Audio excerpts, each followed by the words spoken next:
Hi, I'm Anna, and I'm going to teach you how to upload your GIS data to Mapify.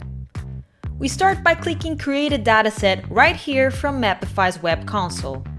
Mapify is able to import already existing data.